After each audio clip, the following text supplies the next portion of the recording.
আরব দেশে কি করে, খ্রিস্টান, মুসলমান, ইহুদি সবাই বলে তোমার শান্তি হোক, আসসালামু আলাইকুম। আমি কবরের পাশ দিয়ে যাওয়ার সময় বলি আসসালামু আলাইকুম ইয়া আহলাল কুবুর, এই কবরের অধিবাসী কিন্তু তোমাদের শান্তি হোক।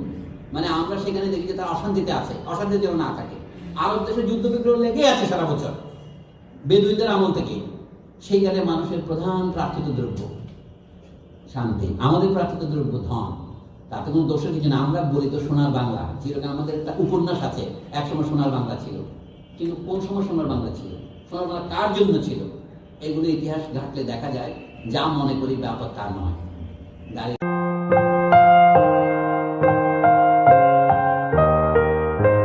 আমরা বলতে পারি একটু বাংলা জমিদার গোষ্ঠী এবং উর্দু ভাষী, তাদের পাকিস্তানের ভিতরে তারা তাদের বিরুদ্ধে আন্দোলন করে শেষে আপনারা দেখেন আওয়ামী মুসলিম লীগ, ধীরে ধীরে আবার আওয়ামী লীগ, এবং পরবর্তীকালে আমরা জানি এই আন্দোলনের ইতিহাস। আমার বক্তব্য হচ্ছে কোন দেশ একদিনে জাতি গড়ে তোলে না, তার একটা ইতিহাস থাকে, এটাকে আমরা বলি অভিজ্ঞতা।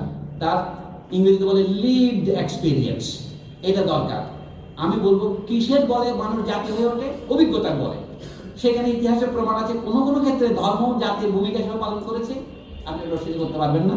কোনো কোনো ক্ষেত্রে ভাষাও পালন করেছে। কিন্তু ভারতবর্ষের ইতিহাসে দেখলে দেখা যায় এটা 10, 20 বা 29 জাতির জাতি ছিল। আপনি জাতি কিভাবে করবেন পরে হিসাব হবে। অহমিয়ারা মনে করে আমরা একটা জাতি, উড়িয়ারা মনে করে আমরা একটা জাতি, কিন্তু তৎকালীন বাঙালিরা বলতো অহমিয়া উড়িয়া মিলে একটা বাঙালি জাতি। অহমিয়া ভাষাকে আঞ্চলিক ভাষা বলা হতো, উড়িয়া ভাষাকে আঞ্চলিক ভাষা বলা হতো। কিন্তু পরবর্তীকালে দেখা গেল যে উড়িয়া এবং অহমিয়ারা স্বাধীন হয়ে গেল, না আমাদের ভাষা বাংলা নয়। এই ভাষা ভারত এখন রাষ্ট্রীয় স্বীকৃতি পেয়েছে। আপনারা জানেন ভারতে প্রদেশের সংখ্যা 29টি, এখন ভাষার সংখ্যা 22 বা 23টি। ইংরেজি বাদ দিলে 22টি ভাষা, কিন্তু তাদের টাকার উপরে অনেকের নাম ছাপা হয়। ভারত বহুভাষিক দেশ, আমি বলি ভারত বহু জাতির দেশ। এখন আমাদের জাতির প্রশ্ন বিবেচনা করতে হলে উপমহাদেশ থেকে আসতে হবে। উপমহাদেশের নানা জাতির মধ্যে বাংলাদেশ ছিল একটা টাকা পয়সায় অনুন্নত কিন্তু ইতিহাসে সমৃদ্ধ জাতি। সেই কারণে আমাদের জাতীয় বর্তমান স্বাধীনতা 2 পর্যায়ে হয়েছে। 47 সনে আপনি একটানে ধাক্কা গিয়ে আলাদা হলেন এবং 71 সনে পূর্ণভাবে আলাদা হলেন। এইটা 47 সনের কাজ 71 সনে পূর্ণ হয়েছে তা আমি বলছি না। আপনার ইংরেজিতে বলে মোমেন্ট, 2 মুহূর্ত আপনার এই মুহূর্তের মধ্যে। এক প্রমাণ কি, 1971-এ আমরা দেশ স্বাধীন করেছি, কিন্তু 47 সনে নির্ধারিত যে সীমানা, ছিটমহলগুলি বাদ দিলে সেই সীমানা কিন্তু এখনো অপরিবর্তিত রয়েছে। এটা কিসের বলে হয়েছিল, এই সমস্ত কথা আমাদের চিন্তা করতে হবে। এই জন্য আমি বলি আমরা 3 ধরনের সঙ্গের মধ্যে আছি। পরিবারে আছি, আমরা পরিবারে সুখী হতে চাই, সকলের কল্যাণ চাই। আমরা সমাজে আছি, কোন সমাজে আমরা আছি, সমাজ কথাটা আমাদের কিভাবে চলে। বাঙালি সমাজ বলি আমরা, কিন্তু আমরা মুসলিম সমাজে বলি, হিন্দু সমাজে বলি, এগুলির মীমাংসা হয়নি এবং জোর করে এই প্রত্যেকে মীমাংসা করা যায় না। কিন্তু একটা জিনিস মীমাংসা হয়েছে, আমাদের রাষ্ট্র, এটাকে আমরা জাতীয় রাষ্ট্র বলি। আমরা মুঘল সাম্রাজ্যের অধীনে আর নই। মনে রাখবেন সিরাজউদ্দৌলা ছিলেন মুঘল সাম্রাজ্যের একজন গভর্নর। সিরাজউদ্দৌলা যাওয়ার পরে আমরা সিরাজউদ্দৌলার বংশধর খুঁজি নাই বাংলাদেশে। এখন সরকার এবং জাতির মালিক আমরা লিখছি জনগণ। সেই জনগণের মধ্যে কে আমাদের নেতা হবে সেটা আমরা নির্ধারণ করব, রাজতন্ত্র অনুসারে হবে না। এটা হচ্ছে নতুন নীতি, এটা হচ্ছে জাতীয়তার নীতি। আমাদের নতুন জাতীয়তা হচ্ছে 1971 সনের মাধ্যমে প্রাপ্ত। এটার বৈশিষ্ট্য কি, এই উপমহাদেশের মধ্যে আমরা 3য় রাষ্ট্র হয়েছি। ভারত কিসের ভিত্তিতে হচ্ছে এটা ভারত জানি। পাকিস্তান হয়েছিল ইসলামের ভিত্তিতে। পাকিস্তান আমাদেরকে বাংলাকে রাষ্ট্রভাষা করে স্বীকৃতি দেয়নি, কিন্তু আপনারা জানেন 1973 সনে আমরা আলাদা হয়ে যাওয়ার পর, স্বাধীন হবার পর পাকিস্তান তার সংবিধান বদলেছে। 56 সনের সংবিধান তার আর নাই, 62 সনের সংবিধান আর নাই। 73 সনের যে সংবিধান সেই অনুসারে পাকিস্তান চলছে। সেখানে স্বীকার করা হয়েছে পাকিস্তানের রাষ্ট্রভাষা কয়টি জানেন? 1টি নয়, 2টি নয়। আগে তো 2টি ছিল, উর্দু এবং বাংলা। ইংরেজি চলবে, এখন 8টি ভাষা। 8টি ভাষা পাকিস্তানের রাষ্ট্রভাষার স্বীকৃতি হয়েছে। সিন্ধি, বেলুচি, পুশতু সব স্বীকৃতি পেয়েছে, পাঞ্জাবি, উর্দুর পাশাপাশি। তার মানে তারা ঠেকে শিখেছে বিভিন্ন জাতির ভাষা, কিন্তু আর জানে। আমাদের বাংলাদেশের ভাষা অনুসারে আমি রাষ্ট্র করছি। এখন আমি বক্তৃতা সংক্ষিপ্ত করে আপনাকে প্রশ্ন বলবো। বাংলা ভাষাই হচ্ছে বাংলাদেশের জাতীয়তার ভিত্তি, ইসলাম বা হিন্দু ধর্ম নয়। আমাদের প্রত্যেকের জাতীয় ধর্ম আছে, কিন্তু রাষ্ট্র গঠনের ভিত্তি হিসেবে আমরা ওটাকে গ্রহণ না করে আমরা গ্রহণ করেছি ভাষা এবং জাতীয়তাকে। এই জাতীয়তা নির্ধারক হচ্ছে আমরা বাংলা ভাষা যারা কথা বলি তারাই বাঙালি। কিন্তু আমাদের রাষ্ট্র তো বাংলা ভাষায় কথা বলে না এমন জাতিও আছে, তাদের বিষয়ে মীমাংসা কি? চাকমা আছে, গারো আছে, সাঁওতাল আছে, তারা সংখ্যায় কম হতে পারে, তাদেরকে আমরা স্বীকৃতি দিয়েছি। তারা সকলে বাংলাদেশের নাগরিক, কাজে বাংলাদেশের নাগরিকরা জাতি হিসেবে বাঙালি এবং অবাঙালি দুটোই হবে, কিন্তু এই ব্যাপারেও আমাদের এটা অমীমাংসিত রয়েছে। সমস্ত কথা মীমাংসা কিন্তু 71 সনে আমরা করি নাই। আমরা শুধু বলেছি সব মানুষ সমান মর্যাদা পাবে, এটার নাম হচ্ছে মানবিক মর্যাদা। 1971 সনে যখন মুক্তিযুদ্ধের ঘোষণাপত্র পাঠ করার দরকার হলো আমাদের, 10ই এপ্রিল মুজিবনগরের যে ঘোষণাপত্র যেটা পড়ছে সেখানে 3টা কথা আমরা বলেছিলাম, সব মানুষের মর্যাদা সমান হবে বাংলাদেশ রাষ্ট্রে। এই জন্য আমরা প্রথম শব্দটা বলেছিলাম সাম্য, দ্বিতীয় শব্দটা বলেছিলাম মানুষের মর্যাদায় মানুষ সমান হবে, আর কোনো মানুষের পরিচয় থাকবে না, হিউম্যান ডিগনিটি। পাঞ্জাবিরা আমাদেরকে ছোট মানুষ বলতো, ছোট জাত বলতো। আইয়ুব খান সাহেবের যে আত্মজীবনী আছে প্রভুময় বন্ধু, তাতে লেখা আছে বাঙালিরা একটু কম মুসলমান, বাঙালিরা একটু খাটো, বাঙালিরা একটু জাতি হিসেবে ছোট। এই যে ছোট করা, সেটা থেকে আমরা মুক্তি চেয়েছি, জাতিগত নিপীড়ন থেকে। 3 নম্বর আমরা বলছি সমাজে আমরা ন্যায় বিচার প্রতিষ্ঠা করবো, যে কথা আমরা বলি। আমরা যদি 3টা নীতিতে অবিচল থাকি, তাহলে বাংলাদেশে এগিয়ে যাওয়ার ক্ষেত্রে কোনো রকমের অসুবিধা হওয়ার কথা নয়। এখন আমি যেখান থেকে শুরু করেছিলাম ফরাসিদের সাথে মিল দিই, ফরাসিরা তাদের রাষ্ট্র গঠনের ভিত্তি হিসেবে বলেছিল আর রাজা নয়, ফ্রান্স গঠিত হবে নতুন জাতি হিসেবে 3টা নীতির ভিত্তিতে। তাদের নীতির প্রথমটা ছিল কি? স্বাধীনতা, দ্বিতীয় নীতি ছিল সাম্য, তৃতীয় নীতি ছিল ভ্রাতৃত্ব, মানে যেটাকে আমরা জাতীয়তা বলি। ফরাসি ভাষায় যেটা বলে সেটা ইংরেজি অনুবাদ হচ্ছে liberty, equality and fraternity. Fraternity মানে জাতীয়তা, কিন্তু সেখানে দেখেন নারীদের অধিকার তখনও ছিল না, ওই জন্য তারা বলতে পারতো ফ্রেটার্নিটির একটা ইংরেজি শব্দ আছে সরোরিটি, মানে সিস্টারহুড, সেটা বলে না। আমি সেটা বাদ রাখতাম, বাকি দুটাতে আসেন। সাম্য এবং স্বাধীনতা তারা চেয়েছিল কেন? ফরাসি দেশ গঠিত ছিল রাজতন্ত্রে আমাদের মানুষের অসাম্যের ভিত্তিতে। এই যে 3টা ক্যাটাগরি বলেছিলাম, অভিজাত শ্রেণী, পাদ্রী শ্রেণী এবং সাধারণ কৃষক শ্রেণী বা ব্যবসায়ী শ্রেণী। এই কৃষক এবং ব্যবসায়ী শ্রেণীকে বলা হতো বুর্জোয়া। এই জন্য ফরাসি দেশের বিপ্লবকে জাতীয় বিপ্লব বলা হয়, বুর্জোয়া বিপ্লব বলে। এখন আপনাদের খারাপ লাগতে পারে, বাংলাদেশ 1971 সনে যা ঘটেছে এটা জাতীয় বিপ্লব।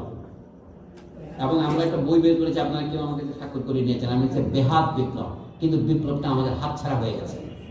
এটা শুধু জাতীয় বিপ্লব থাকেনি, এই জাতির মধ্যে বিশেষ বিশেষ শ্রেণীর হাতে এই বিপ্লবের ফলাফল যদি সীমিত হয়ে যায়, তাহলে এটা জাতীয় বিপ্লব থাকে না। ফরাসি দেশের বিপ্লবকে এখনো ইতিহাসবিদরা বলে বুর্জোয়া শ্রেণীর বিপ্লব। বুর্জোয়া মানে 3য় শ্রেণীর বিপ্লব। যে শ্রেণী নিজেকে জাতি বলে পরিচয় দিয়েছিল, দেখা গেল যে গাছে ওঠার পর লোকে মই ফেলে দেয়। আমি তো গাছে উঠেছি এখন, আমাদের বলে ঘাট পার হওয়ার পর ঘাটটাকে বলে কি ঘাটটা সারা। জনগণকে বঞ্চিত করে যখন আপনি নতুন ধন সঞ্চয় করেন, আমি তো ইংরেজ আমলে যত টাকা ভারত থেকে ইংরেজি পাচার হয় নাই, এখন বেশি টাকা বাংলাদেশ থেকে পাচার হচ্ছে। সরকারি স্বীকৃতি বলতে আমি বানালে আপনি বদনাম করছেন।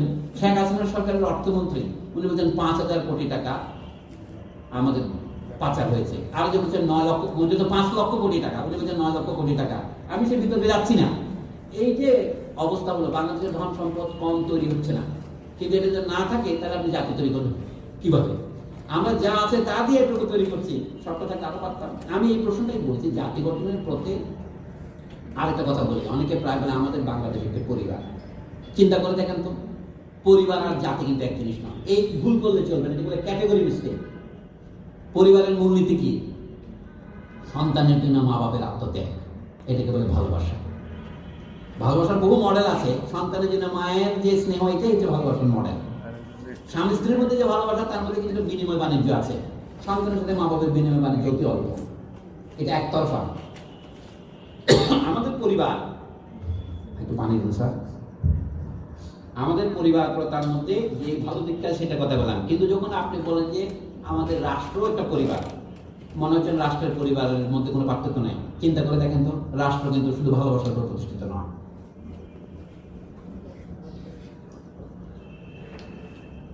হ্যাঁ, আপনাদের বিল ফর নেশন, আমি এটাই বলি, আমাদের রাষ্ট্র গড়ে তুলতে পারি আমরা যে সমস্ত মূলনীতি একমত হতে হবে। সেটা হচ্ছে, ধরেন একটা কথা বলে ভাষা, কিন্তু আমাদের ভাষার কি অবস্থা এখন? গত 100 বছরে ঢাকা বিশ্ববিদ্যালয়ে বাংলা সাহিত্যে যে অবদান রেখেছে, সেটাকে আমি বলবো অতি অল্প।